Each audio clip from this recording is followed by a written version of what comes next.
The City by Stella Gemmell, read by Simon Shepherd. Volume 1. Part 1. The Deepest Dark. Chapter 1. First there was the darkness. Heavy and choking, blue, black and tangible, filling the mouth and ears and mind. Then the smell, huge, as solid as rough stone beneath bare feet, or a pillow over the face suffocating thought. Finally, the sound of the sewer, the never-ending sigh of the stream, the drips and the splashes and the gushing, and the pitter-patter of sharp claws on wet brick. The rat was big and old, and he was canny. He needed no light to follow the contours of the labyrinth in which he lived out his days. His paws detected the minute variations of texture on the bricks he raced along, high above the never-ending stream of life. The astonishing discrimination of his twitching nose told him how high the stream was flowing, the quality of its contents. A high, thin flood brought vegetation, small dead things, sometimes larger ones.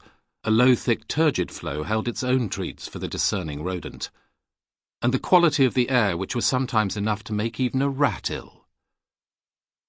He could tell by the pressure on his sensitive ears whether he was running through a small, tight tunnel, or where the ceiling opened high above him into one of the soaring vaults designed by a long-forgotten master architect, raised by a team of city builders, a wonder of mathematics, unseen for centuries, forgotten.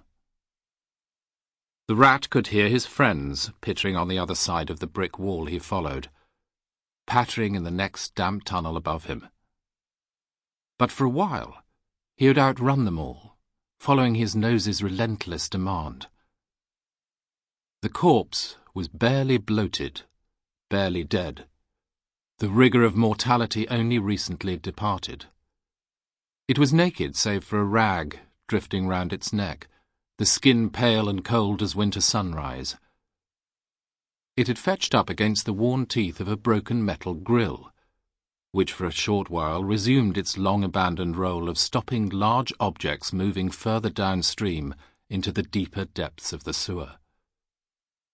A burgeoning of the stream would happen later that day, and the dead man would travel on alone.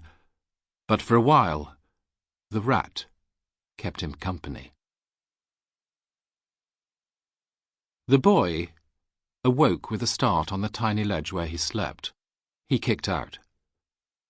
The kick might have been an errant muscle or the dead end of a bad dream, but it was only a small movement. He had been taking his rest on this ledge for long enough to know, even in sleep, he could not afford any sudden move, far less a sleepy roll which would dump him into the stream of waste, unreeling endlessly below him. But when he went to his rest at night, he was always dog-tired, dead to the world, dead certainly in the world's mind, and he lay unmoving, unconscious, until it was time to wake. Elijah, who had been living in the sewer for 4 years, was 10 years old. He knew he held a privileged position.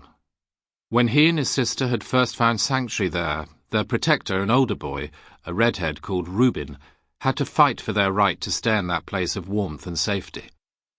Then for nights without number, one of them had to stay on guard, lest they be dumped into the stream by those jealous of their territory. But that was a long time ago. His little sister Em couldn't remember back that far.